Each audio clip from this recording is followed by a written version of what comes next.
Alors, pour la première question, on me demande de déterminer une représentation paramétrique de la droite delta passant par A et de vecteurs directeurs U qui a pour coordonnées 2, moins 2, 4. Au passage, petit rappel, les vecteurs, leurs coordonnées peuvent être notées en colonnes. Donc par exemple, on pourrait très bien lire U de coordonnées 2, moins 2, 4, écrit comme ça. C'est vrai pour les vecteurs, c'est pas vrai pour les points. Donc point en ligne obligatoirement, vecteur, ligne ou colonne, indifféremment, c'est comme on veut. Alors, donc ça c'est vraiment une application de cours de base. C'est-à-dire que donc delta passe par A et admet U comme vecteur directeur. Donc c'est du cours, j'ai une formule.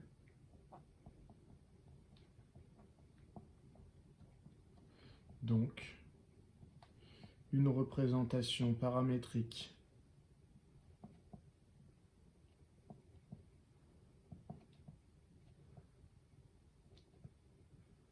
de delta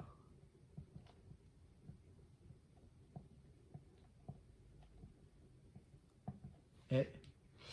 Alors, représentation paramétrique, c'est en fait, on donne les coordonnées de tous les points de la droite delta. Les coordonnées des points de la droite delta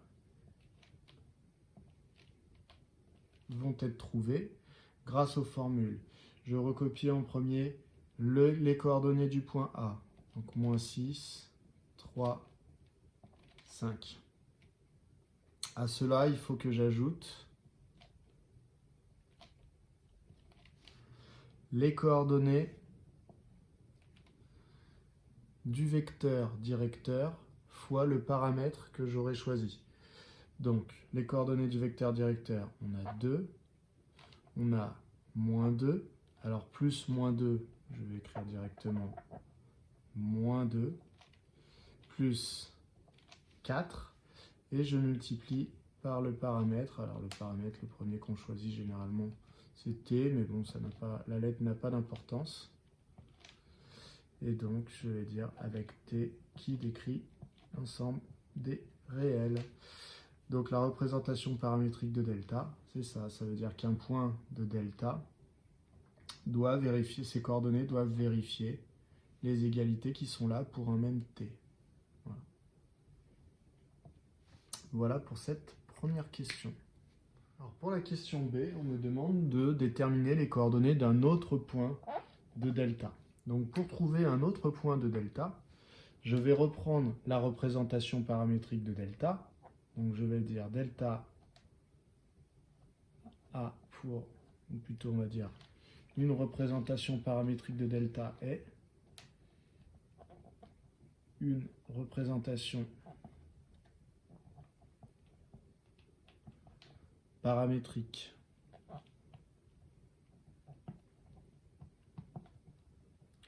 de delta est. Donc je répète la représentation paramétrique que j'avais trouvée à la question précédente. X égale moins 6 plus 2t, y égale 3 moins 2t, et z égale 5 plus 4t, avec t qui décrit l'ensemble des réels. Du coup, si je veux trouver un autre point de la droite,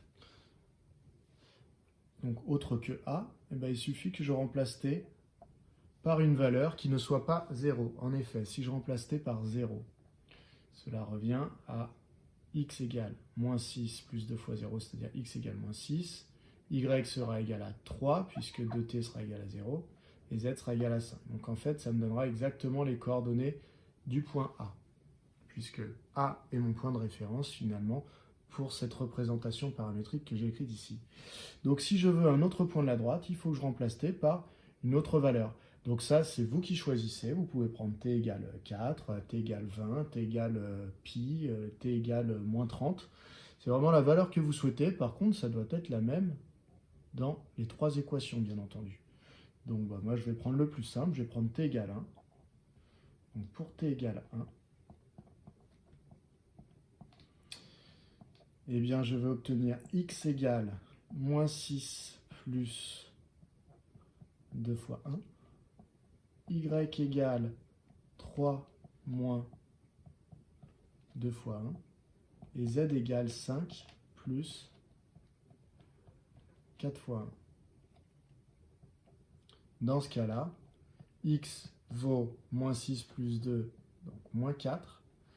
Y vaut 3 moins 2, donc 1. Et z vaut 5 plus 4, donc 9. Donc,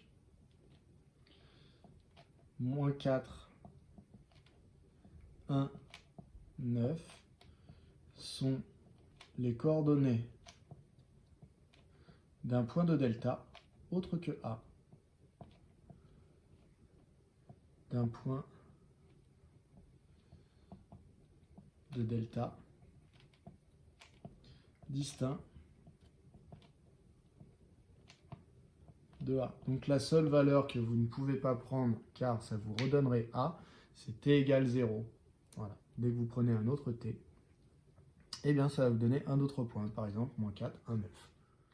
Pour la question 2, je veux déterminer une représentation paramétrique de la droite delta 1.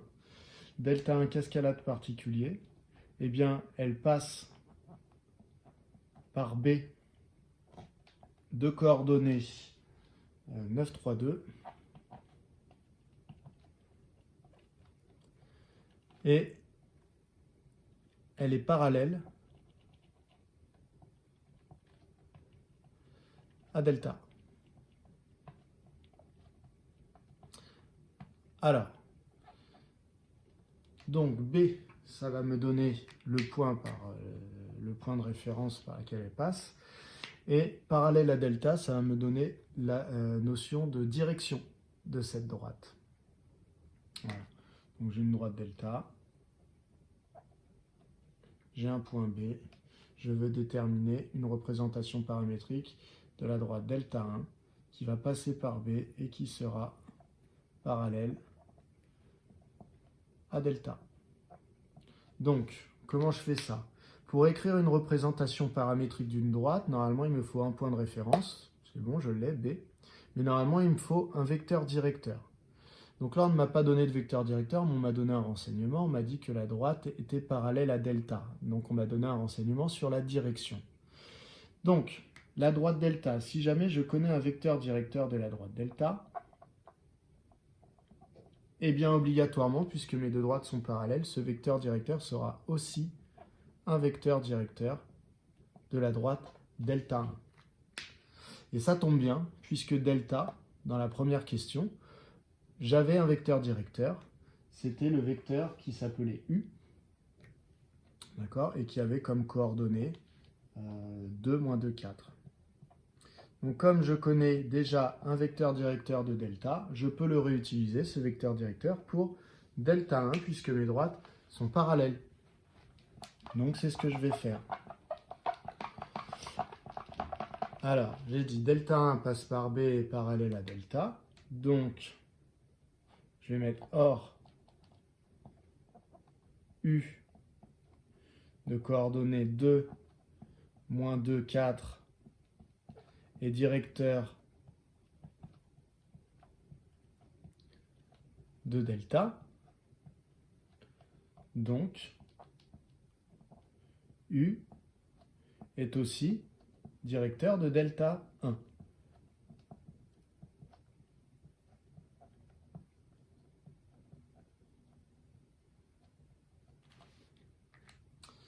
Donc, je peux en déduire une représentation paramétrique de delta 1. Donc, une représentation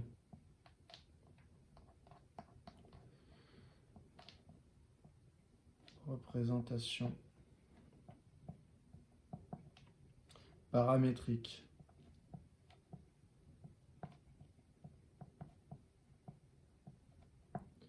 de delta 1 est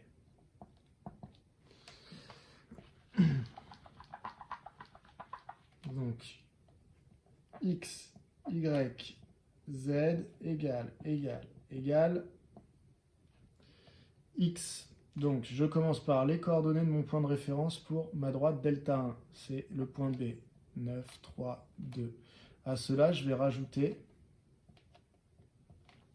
les coordonnées du vecteur U multipliées par le paramètre que j'ai choisi.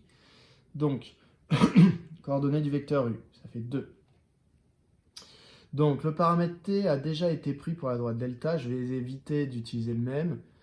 En soi, je pourrais utiliser le même, sauf qu'il faudrait que je sois au courant que si après je fais intervenir dans une même question la droite delta et la droite delta 1, il faudrait que je le change. Donc autant prendre tout de suite une autre lettre.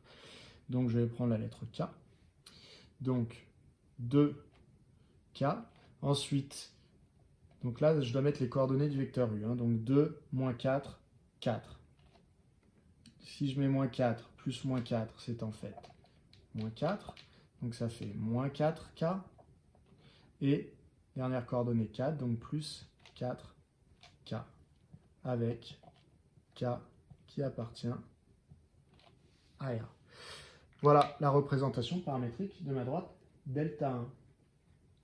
Donc c'est la droite qui passe par B et qui est parallèle à delta. Dans cette question, on me donne deux nouveaux points, C de coordonnées 3, 1, 1 et D de coordonnées 4, 2, 5. On me demande de déterminer une représentation paramétrique de la droite CD. Donc, c'est toujours la même formule que je vais appliquer, c'est-à-dire que pour avoir une représentation paramétrique, il me faut un point de référence et un vecteur directeur. Alors ici, j'ai le choix pour le point de référence, puisque la droite CD passe par le point C, mais aussi par le point D. Donc, je vais choisir celui qui me semble avoir les coordonnées les plus simples, puisque si je suis susceptible de réutiliser derrière ma représentation paramétrique pour faire d'autres choses, autant avoir les nombres les plus simples à l'intérieur. Donc comme point de référence, je vais plutôt prendre le point C, puisqu'il a un 3 et 2, 1. Ça me plaît bien, mais j'aurais très bien pu prendre le point D. Je prends comme référence le point C. Il me faut ensuite un vecteur directeur. Donc là, je ne l'ai pas directement, mais comme ma droite passe par les points C et D, eh bien en fait, pour avoir un vecteur directeur, il suffit que je calcule les coordonnées du vecteur CD. Donc c'est CD qui va être mon vecteur directeur pour cette droite CD.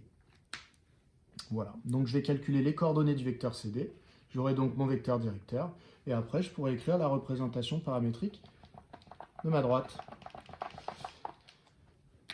Alors, les coordonnées du vecteur CD. Pour calculer les coordonnées d'un vecteur, j'utilise plutôt la notation en colonne, c'est plus simple visuellement parlant. Donc c'est les coordonnées du point D moins les coordonnées du point C. Attention à l'ordre. Donc coordonnées du point D, ce sont 4, 2, 5, auxquelles je retire les coordonnées du point C. 3, 1, 1. Donc finalement, CD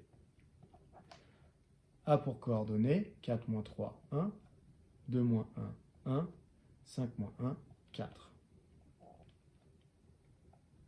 Voilà. Donc, une représentation paramétrique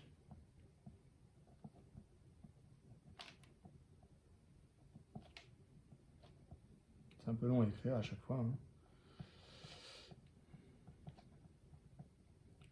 de CD. Donc là, c'est la droite, c'est une notation entre parenthèses, est x égale, y égale, z égale. Je mets mon point de référence. Moi, je dis que j'allais choisir C. Donc 3, 1, 1. Et je vais rajouter le vecteur CD, les coordonnées du vecteur CD accompagnées d'un paramètre. Donc 1, 1, 4. Et le paramètre, j'ai pris T, j'ai pris K. Je vais dire, qu'est-ce que je peux prendre L.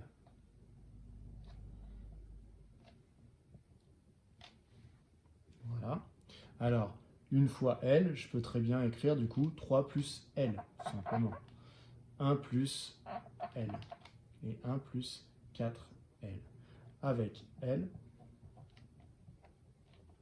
appartenant à R. Voilà, pour une représentation paramétrique de CD.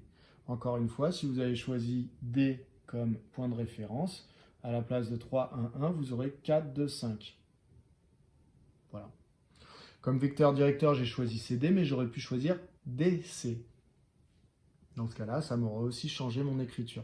Tout ça pour vous dire qu'il n'y a pas qu'une seule représentation paramétrique, il y en a une infinité, puisqu'on peut changer le point de référence et on peut également changer les coordonnées du vecteur directeur, puisque ma droite, elle a une infinité de vecteurs directeurs. Voilà pour la question 3A. Pour la question 3B, on me demande les droites delta et CD sont-elles parallèles? Alors, je me suis recopié la représentation paramétrique que j'avais choisie pour delta et la représentation paramétrique que j'avais choisie pour CD. Pour savoir si deux droites sont parallèles, eh bien, il faut savoir si les coefficients directeurs de l'une sont bien des les vecteurs directeurs de l'une sont bien des vecteurs directeurs de l'autre.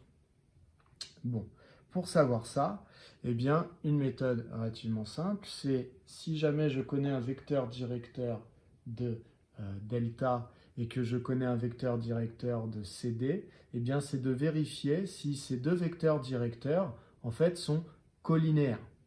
Si jamais les vecteurs directeurs que j'ai choisis pour delta et CD sont collinéaires, ça veut dire que mes droites delta et CD sont en fait parallèles. Donc, un vecteur directeur de delta, c'est 2, moins 2, 4. C'est celui que je lis facilement dans la représentation paramétrique que j'ai choisie. Donc, celui-là, il s'appelait U, je vous rappelle. Donc, U, 2, moins 2, 4 est directeur de delta.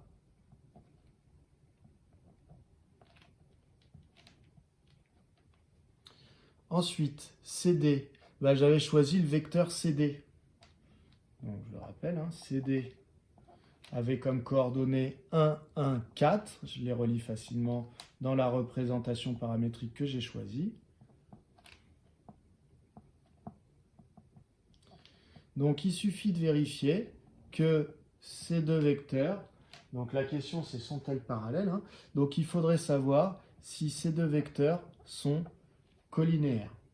Pour savoir si deux vecteurs sont collinéaires, eh bien, il faut que je cherche le coefficient de collinéarité, c'est-à-dire s'ils sont collinéaires, normalement, eh bien, je peux dire que U est égal à un certain nombre de fois le vecteur CD. Donc la question, c'est est-ce que ce coefficient ici existe? Et donc pour savoir s'il existe, je vais essayer de trouver la valeur qu'il aurait s'il existait.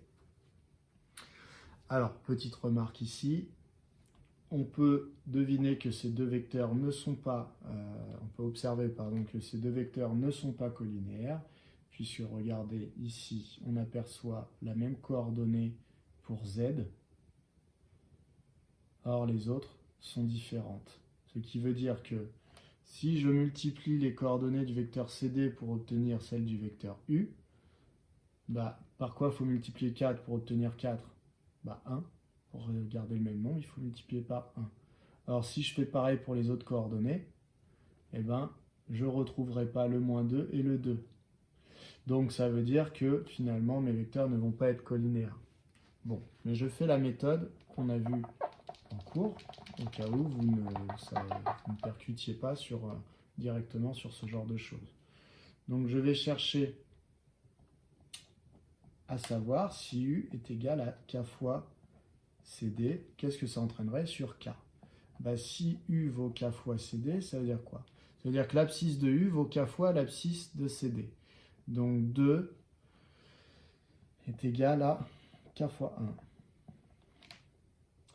Dans ce cas-là, moins 2 vaut K fois 1 aussi. Et 4 vaut K fois 4. J'ai donc le vecteur U égale K fois le vecteur CD. Et donc ça entraîne quoi sur K? La première équation me dit K égale 2, puisque K fois 1 c'est K. La deuxième équation me dit K égale moins 2, alors je pourrais déjà m'arrêter là parce que je vois que c'est incohérent. Et la troisième équation dit que K vaut 4 divisé par 4, c'est-à-dire 1. Donc là, vous voyez, je ne trouve pas le même k dans toutes mes lignes, ce qui veut dire que ce système-là est impossible. K ne peut pas valoir 2 et moins 2 et 1 à la fois. Donc si ce système est impossible, ça veut dire qu'en fait, cette égalité était impossible. Le k n'existe pas. Donc on en entoure 2, 2 suffisent. Ça, c'est impossible. Donc, le fameux k n'existe pas. Donc je peux conclure que U et CD ne sont pas collinéaires.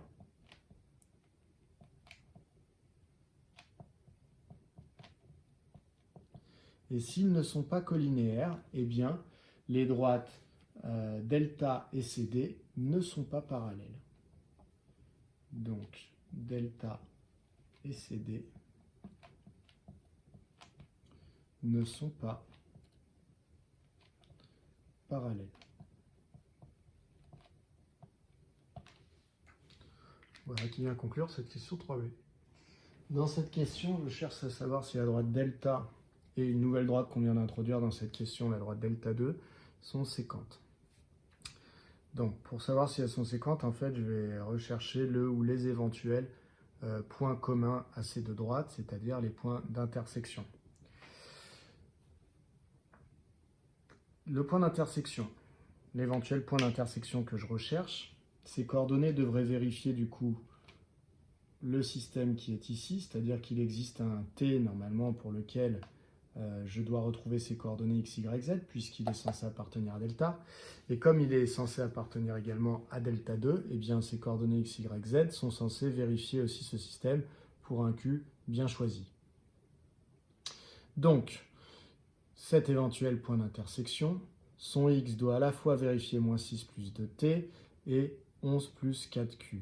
Donc ça veut dire que le t qui donnerait son x et le q qui donnerait son x, il faut qu'il vérifie du coup que moins 6 plus 2t soit bien égal à 11 plus 4q. Dans ce cas-là, mes deux calculs me donneraient la même abscisse. Ensuite, il faut que mes deux calculs ici pour les y me donnent le même y pour que ce soit le même point. Donc ça me donne 3 moins 2t qui doit être égal à moins 4 plus q. Et ensuite, il faut la dernière condition, c'est que le calcul de 5 plus 4t soit également égal à 13 moins 5q. Donc en fait, la stratégie, ça va être de rechercher le t et le q qu'il faudrait mettre dans cette représentation et dans celle-là pour trouver à chaque fois le même x, le même y, le même z. Donc je cherche t et q. Pour résoudre ce système, deux manières pour résoudre un système, soit je fais par combinaison linéaire de lignes, soit je fais par substitution. Je pense que vous choisirez plutôt la substitution, donc je vais commencer par celle-là. C'est pas forcément la plus rapide. Mais... Donc je vais chercher dans quelle équation je peux isoler une inconnue le plus facilement. Ici, je me rends compte que Q est tout seul, donc je vais pouvoir l'isoler facilement. Donc mon choix va plutôt se porter sur lui. Donc Q égale, et donc je vais me retrouver avec 3 plus 4, donc 7, moins 2t. Donc Q égale 3 plus 4, moins 2t. Je substitue, puisque c'est le principe de la méthode, dans les équations, dans les deux autres équations, Q par ce que je viens de trouver, 7 moins 2t. Donc ça me donne moins 6 plus 2t égale 11 plus 4 fois 7 moins 2t. J'ai substitué Q par 7 moins 2t. La dernière équation, 5 plus 4t est égal à 13 moins 5 fois 7 moins 2t. Pareil, j'ai substitué Q par ce que je venais de trouver comme expression pour Q. Ces deux systèmes sont équivalents au système que je vais écrire, donc je développe, ça me donne moins 6 plus 2t égale 11 plus 4 fois 7, 28, moins 4 fois 2t, donc moins 8t, Q. Q, je ne l'ai toujours pas trouvé, mais je vais réécrire dans le bon sens, parce que 7 moins 2t égale Q, ça ne me dérange pas, mais bon, je préfère avoir Q égale. Donc Q égale 7 moins 2t. C'est juste esthétique, hein. Ensuite, ça me donne, dans la dernière équation, 5 plus 4t égale à 13, moins 5 fois 7, 35, et moins 5 fois moins 2t, plus 10t. Ces systèmes sont équivalents à celui que je vais écrire maintenant. Mon but, c'est d'isoler t. Là, je vais plutôt isoler dans le membre de gauche pour avoir un coefficient devant t qui sera positif, puisque je vais avoir 2t plus 8t. Donc ça me fait 10t, qui sera égal à 11 plus 28, ça fait 39. 39 plus les 6 qui vont provenir du nombre de gauche, ça fait 45. Q est égal à 7 moins 2t. Et ici, je vais plutôt isoler les t dans le membre de droite, puisque là, je vois que j'ai 10t, et là, j'en ai 4. Donc, il vaut mieux qu'à 10t, je retire 4t. Ça me donnera un coefficient positif. Donc, ça va me donner 10t moins 4t. Ça va faire 6t. Et là, j'ai 13 moins 35, donc ça me donne moins 22. Donc, je vais avoir 5 plus 22, donc je vais avoir 27. Et cela va donc me donner t égale 45 divisé par 10, 4,5. Q, je vais attendre de savoir si j'ai le même t dans les deux équations avant de le calculer. Donc dans la dernière, j'ai t qui vaut 27 divisé par 6. Et 27 divisé par 6, ça fait aussi 4,5. Donc j'ai trouvé un t cohérent dans la première et la dernière équation. Donc je peux remplacer dans l'équation du milieu t par 4,5. Donc ça me donne 7 moins 2 fois 4,5. Ce système est donc équivalent à tous les autres, donc à t égale 4,5. Q égale 7 moins 2 fois 4,5, ça fait 9. Donc 7 moins 9, moins 2. Et t égale 4,5. J'aurais pu ne pas la réécrire, puisque c'est la même information que dans celle-là. Donc au final, mon système est cohérent, c'est-à-dire que j'ai trouvé que t valait 4,5 et q était égal à moins 2. N'ayant pas trouvé de choses incohérentes dans mon système, cela veut dire que t et q existaient bien. Et donc si je remplace dans ma première représentation paramétrique t par 4,5, je vais trouver des coordonnées. Et si je remplace dans la deuxième q par moins 2, je vais trouver exactement les mêmes coordonnées que j'ai trouvées pour t égale 4,5. Ce qui veut dire que j'ai bien un point d'intersection entre mes deux droites, delta et delta 2. Donc ces deux droites sont donc séquentes. Et je vais pouvoir calculer les coordonnées, soit en remplaçant t par 4,5 dans cette représentation paramétrique, soit en remplaçant q par moins 2 dans celle-là. De toute façon, ça me donnera les mêmes coordonnées puisque tout mon système a été fait pour. Donc ce système est tout à fait possible. Je vais dire donc delta et delta 2 sont séquentes.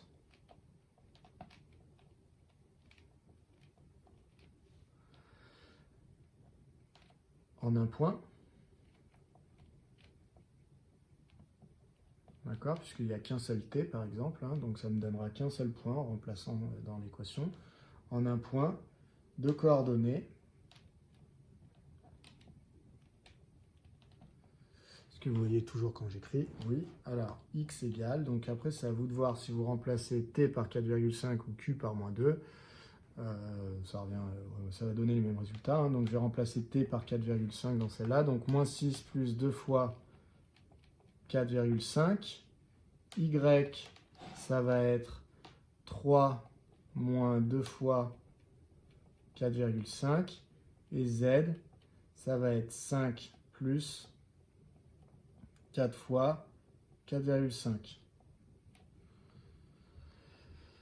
Et ça veut dire que X vaut moins 6 plus 9, donc vaut 3.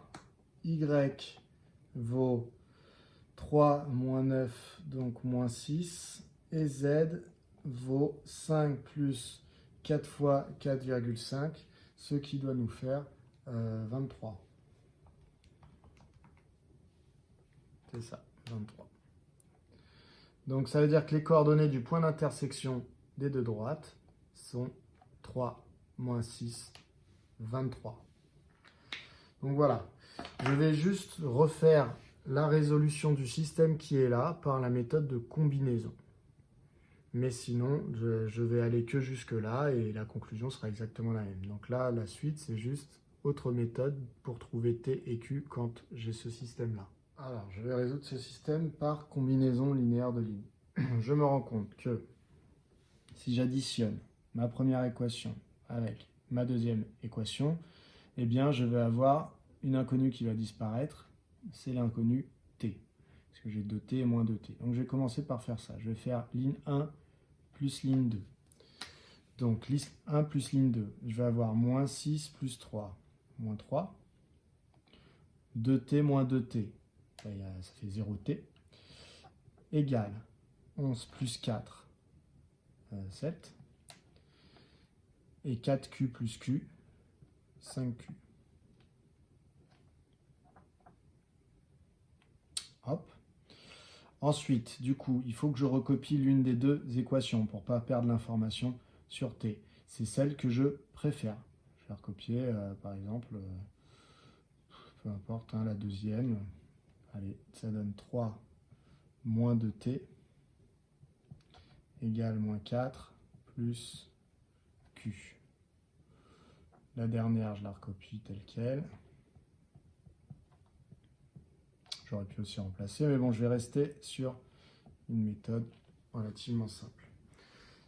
L'utilité de faire ça, de faire ligne 1 plus ligne 2 et de remplacer du coup dans la première, c'était d'avoir uniquement l'inconnu Q dans cette équation pour la trouver. Voilà. Donc maintenant que je l'ai isolé, je sais que Q vaut... Alors, j'ai moins 3, moins 7, moins 10. Moins 10 divisé par 5, moins 2. Donc Q vaut moins 2. Je peux donc remplacer dans les équations suivantes Q par moins 2. J'obtiens 3 moins 2T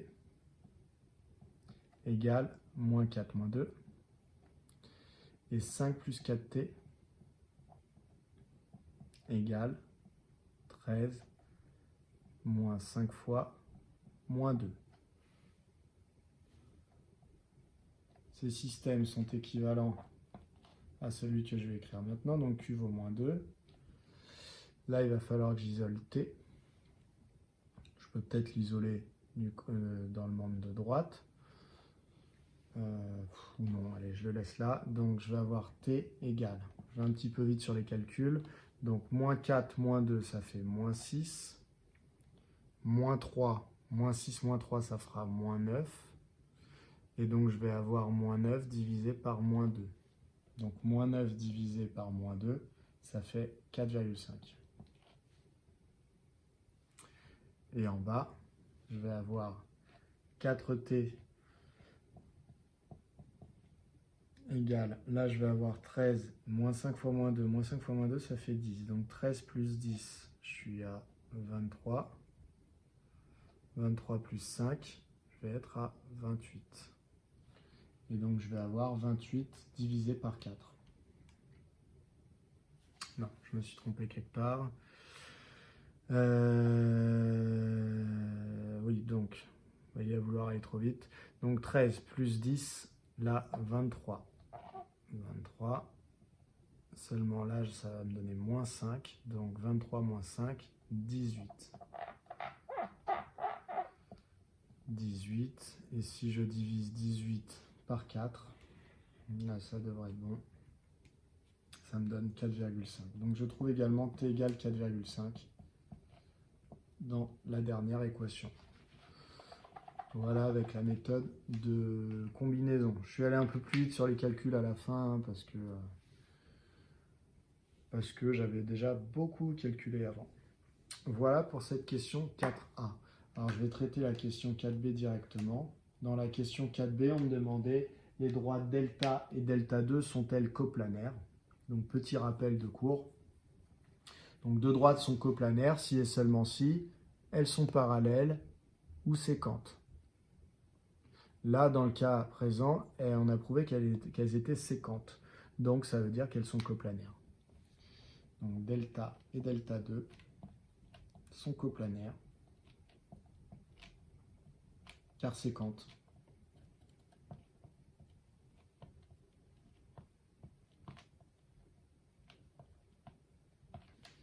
Voilà pour cet exercice.